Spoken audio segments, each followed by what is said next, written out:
Selamat malam Pak Jumeri dengan Maidop. Selamat malam Mbak Maidop. Oke. Selamat malam Pak Ganjar.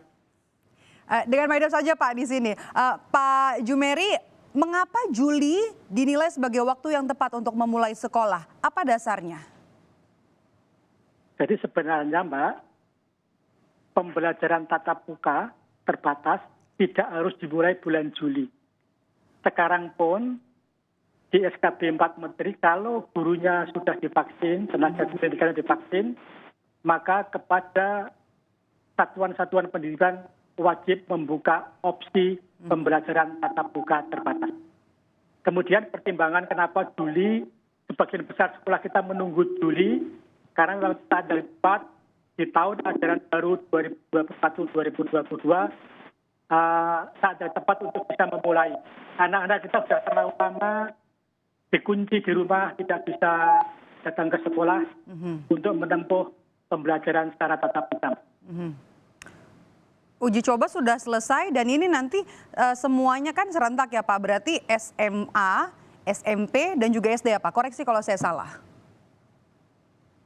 Begini Mbak, untuk PTM terbatas bersifat dinamis. Itu juga mengikuti konteks penyebaran COVID di daerah masing-masing. Oke. Harapan kami semua sekolah, semua jenjang bisa pembelajaran tatap muka terbatas pada pertengahan Juli tahun 2021 ini. Oke. Tapi semuanya dinamis. Oke, dinamis. Tidak. Ya. Oke, pada saat uji coba saja kan jelas kalau zona merah tidak boleh memulai sekolah tatap muka.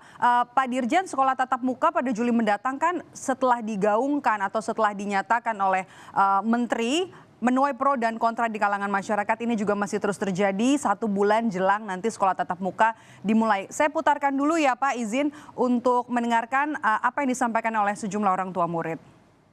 Silakan Mbak. Saya masih belum kasih izin ya. Karena saya masih melihat tingkat penularan itu juga masih tinggi, disiplin masyarakat juga masih rendah. Jadi menurut saya pribadi masih belum kasih izin untuk tatap muka terhadap anak saya. Saya belum setuju, karena saya pikir COVID aja masih bertambah ya. Jadi untuk keamanan anak tuh belum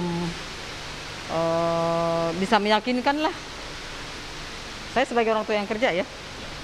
Saya nggak bisa ngawasi, mungkin bagi orang tua yang bisa antar anak bisa diminimais kali ya risikonya. Oke, 2 pernyataan orang tua yang baru kami putar tadi tidak setuju karena satu orang tuanya bekerja tidak bisa mengantarkan anaknya, kemudian juga tidak bisa mengawasi anaknya ketika pergi ke sekolah dan setelah pulang sekolah.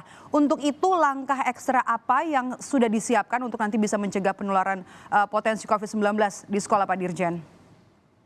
Yang pertama Mbak, tadi saya mengapresiasi pandangan orang tua. Memang orang tua diberi hak untuk bisa menentukan apakah putra-putrinya berangkat ke sekolah atau tidak. Kami menyadari bahwa kondisi setiap orang tua itu tidak sama. Kondisi setiap daerah tidak sama. Kami Kemendikbudristek harus mengakomodasi semua kondisi yang ada.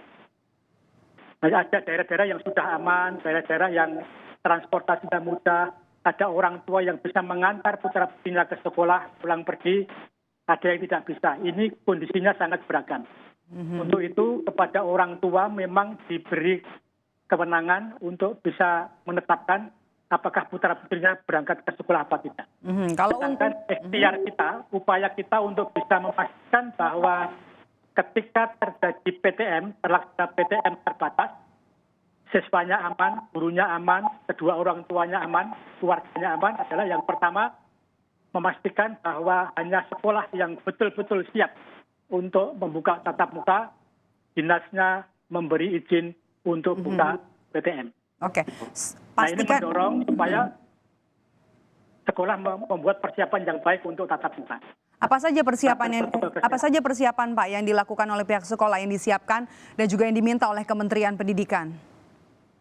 Jadi yang pertama sekolah menyiapkan gugus tugas COVID di sekolahnya. Yang bertugas menyusun SOP, standar operation prosedur, kemudian juga menyiapkan infrastruktur, mengadakan penyuluhan, sosialisasi kepada keluarga sekolah, guru, karyawan, muridnya, dan orang tuanya. Kemudian juga mengadakan koordinasi dengan fasilitas kesehatan yang ada di dekat sekolah. Kemudian melakukan pemeriksaan, penyiapan infrastruktur untuk menjaga kesehatan sekolah, membuat jadwal pelajaran, mengatur kehadiran peserta didik, kepulangannya diatur, kemudian menetapkan ruang-ruangannya untuk bisa diperlebar ventilasinya, memanfaatkan ruang-ruang terbuka yang ada di sekolah untuk bisa digunakan sebagai pembelajaran tatap muka. Karena di tempat yang banyak aerasinya lah, relatif lebih aman dibandingkan dengan ruang-ruang. Artinya infrastruktur harus dipersiapkan ya Pak sampai nanti sekolah benar-benar dibuka. Betul, ya. Begitu ya. Oke, Pak Dirjen, saat sekolah tatap muka kemudian dibuka, dimulai, kesepakatannya adalah 2 hari dalam 1 minggu ya, dan hanya 2 jam dalam 1 hari tanpa ada jeda. Apakah artinya belajar daring akan tetap dilakukan ketika di luar 2 hari yang ditetapkan untuk pembelajaran tatap muka? Ini Pak Presiden memberikan arahan kepada kita semua agar PTM terbatas itu aman. Gitu. Jadi sekolah bisa mengatur sesuai dengan tingkat itu sekurang-kurangnya seperti arahan Pak Presiden 2 hari dalam seminggu, 2 jam sehari. Nah, kemudian PTM ini kan berlangsung terbatas Pak. Jadi pengertiannya tidak hanya soal PTM, tetapi pengaturan itu penting untuk sekolah. Gitu. Pertimbangannya apa Pak? Efektif nggak sih sebenarnya sistem belajar seperti itu 2 hari dalam 1 minggu dan hanya 2 jam dalam 1 hari? Jadi kita kan dalam kondisi darurat Pak. Nah, pembelajaran ke depan di semester awal ini dipastikan kombinasi antara PJJ dan PTM. Jadi masih berlangsung dua-duanya.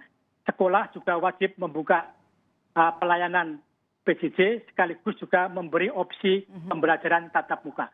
Orang tualah yang menentukan apakah putra-putrinya berangkat ke sekolah atau tetap mengikuti PJJ.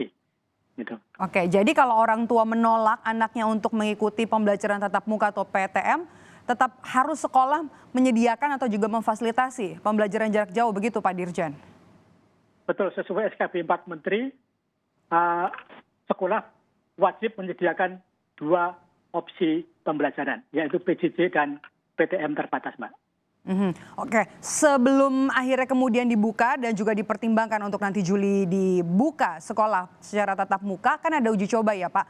Hasilnya atau evaluasinya apa saja Pak yang untuk diperbaiki dan juga yang sudah bagus sudah dilakukan? Jadi kita masih perlu memperbaiki pada penanaman budaya sehat, budaya disiplin di sekolah, kemudian budaya gotong royong. Kejadian-kejadian klaster COVID di sekolah itu diakibatkan oleh ketidakdisiplinan keluarga sekolah itu mematuhi SOP atau protokol kesehatan. Contohnya ada guru yang sakit tetap memaksakan diri berangkat ke sekolah. Akibatnya terjadi penurunan di sekolah.